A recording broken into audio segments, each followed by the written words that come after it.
Hello everyone, welcome to my podcast stories channel. आज की story life target के ऊपर आधारित है। आप जानते हैं जैसे कि अगर हम अपनी लाइफ में कोई टारगेट नहीं बनाते तो हमारी लाइफ कैसी हो जाती है, और यही अगर हम लाइफ को एक टारगेट लेकर चलते हैं तो हमारी लाइफ कैसी चलती है। तो आओ शुरू करते हैं आज की कहानी। एक लड़के ने एक बार एक बहुत ही अमीर व्यक्ति को देखकर अमीर बनने का निश्चय किया। वह पैसा कमाने के लिए कई दिनों तक मेहनत करने में लगा रहा और उसके अंदर एक ऐसा जुनून पैदा हो गया कि उसे लगता था कि मैं जितनी मेहनत कर सकता हूं मैं खूब धन कमाऊं। और उसकी यह मेहनत रंग लाई और उसने बहुत पैसा कमाया। किंतु इस बीच एक दिन उसकी मुलाकात एक विद्वान व्यक्ति से हो गई। विद्वान के ठाठ बाठ देखकर वो आश्चर्यचकित हो गया।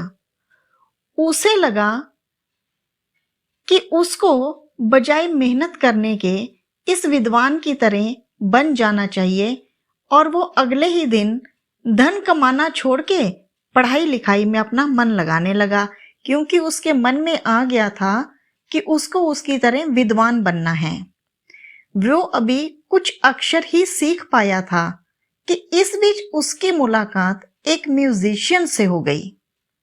अब म्यूजिक ने उसको अपनी तरफ इतना अट्रैक्ट किया कि उसने उसी दिन सोच लिया कि अब मैं पढ़ाई छोड़ के म्यूजिक सीखूंगा। इस तरह से उसने एक एक करके थोड़े थोड़े दिन जिंदगी के हर काम में दिए, किंतु बीच में सबको छोड़ता चला गया। और काफी उम्र बीत जाने पर अब वो ना तो अमीर बन सका, ना वो विद्वान बन सका, और ना ही एक अच्छा म्यूजिशियन बन पाया। तब उसे बहुत दुख हुआ। इसी तरह एक दिन वो एक मंदिर के बाहर बहुत दुविधा में बैठ के सोचते सोचते परेशानी की हालत में मंदिर की सीढ़ियों पर बैठा था कि उसे एक महात्मा के दर्शन हुए। महात्मा से उसने मुलाकात की और उसने महात्मा को अपने दुख का कारण बताया। जब महात्मा ने उसकी परेशानी सुनी तो वो मुस्कुराकर बोले, बेटा, ये दुनिया एक मोह माया का जाल है। जहां भी जाओगे कोई ना कोई तुम्हें आकर्षण कर लेगा और तुम फंस जाओगे।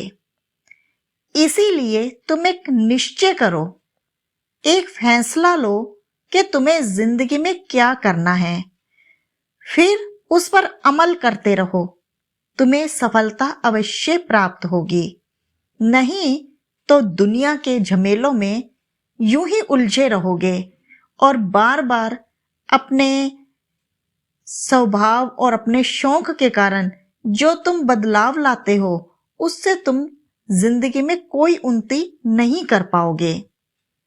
अब युवक को महात्मा की बात समझ में आ गई। उसने एक टारगेट बनाया और उसके ऊपर उसने वर्क करना शुरू कर दिया। इस तरह से उसको अपनी जिंदगी की मंजिल दिखाई देने लगी और वो फिर से मेहनत करके अपनी जिंदगी को सुकून और आसानी से जीना सीख गया। आपको ये कहानी कैसी लगी कमेंट करके जरूर बताइएगा।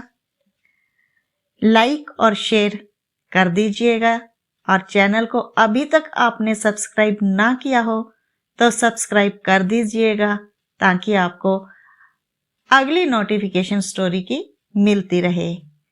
तब तक के लिए गुड बाय।